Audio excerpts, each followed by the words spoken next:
Gandang umaga po. So, sa lahat ng mga guro natin, sa sa Luzon na lang, ano? Although nakikisa yung Visayas, Mindanao, pero imposible na makasama kayo sa malawakang rally ng Teachers Dignity Coalition. Sana yung mga guro natin sa Luzon, ano? Kung makakasama kayo, kung kaya nyo pumunta, sana pumunta kayo ngayong araw na ito para sa malawakang rally ng Teachers Dignity Coalition. Kita-kita tayo sa sa DBM muna ng 9 a.m. Tapos 9:30 tutulak ng ng Mendiola. So pupunta po Sir Bong doon. So lahat ng nakikiisa o naniniwala sa advocacy ng Teachers Dignity Coalition, sa mga followers ni Sir Bong, dito sa Luzon, particular dito sa Caloocan, Metro Manila, O sana pumunta tayo, makiisa tayo. Alam nyo, yung sinasabi ko, hindi kasi po pwedeng passive lang yung mga guro di ba? Pasensya na kayo. Hindi po pwedeng nag-aabang lang tayo ng benepisyo. Dapat nagiging proactive din. Dapat nakikita rin tayo.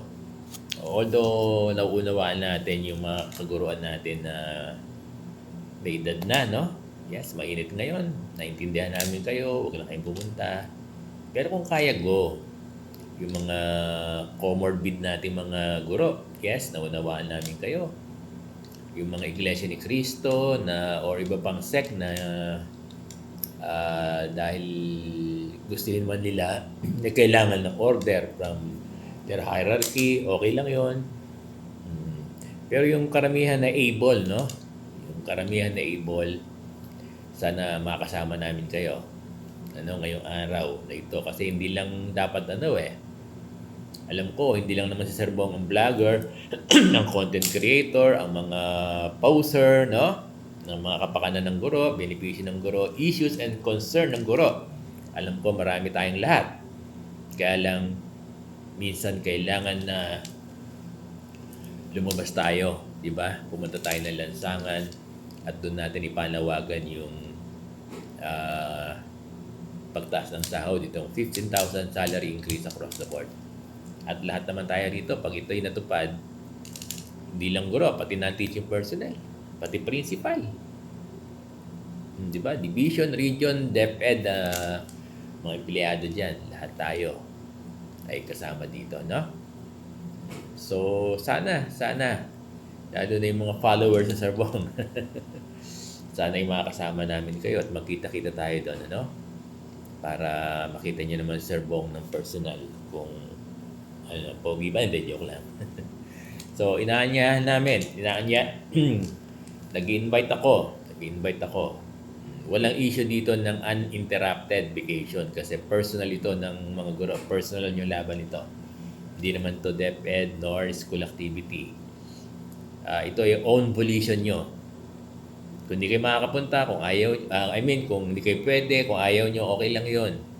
Dapat yung pupunta rito on their own volition. Hindi dapat kayo pipilitin dito, Besides, kanya-kanyang baon to. Walang magpipinan sa atin dito. Kanya-kanyang pamasahe. Diba? Kanya-kanyang bottled water, tubig. Baka hindi na kayo abutan ng lunch kasi to my understanding, sa programa ng TDC, till 12 noon. Tingnan natin. Parang nakita ko ganun yung programa ng TDC. That's very good. Hindi naman natin kailangan ng buong araw, Sir Benjo? Tama ba? Na may pahayag lang natin ng ilang sandali. Ilang sandali. Mga 9 to 12 lang ata yung programa, That's good. Kasi okay na yon. Pero dapat pakinggan tayo ng Congress, ng ating mga congressmen, ng ating mga senators, and of course, number 1 dyan, dapat pakinggan tayo ng ating Pangulong Bongbong Marcos. And of course, dapat pakinggan din tayo ng ating Deputy Secretary Sani Angara. Kasi yung mga personalidad na yan, kung wala yan, kahit magtumbling-tumbling tayo, kahit 1 milyon na mag-rally dyan, kung hindi tayo pakikinggan, itong apat na personalidad, baliwala rin. Di ba? Kahit anong lakas ng puwersa natin, lakas ng sigaw natin, kung walang batas na gagawin ng congressmen and senators, kung walang suportang ating Pangulong Bongbong Marcos at ni Deputy Secretary, wala. Mababaliwala lahat. Ano? Kaya dapat, kaya tayo sumisigaw para dinggin nila.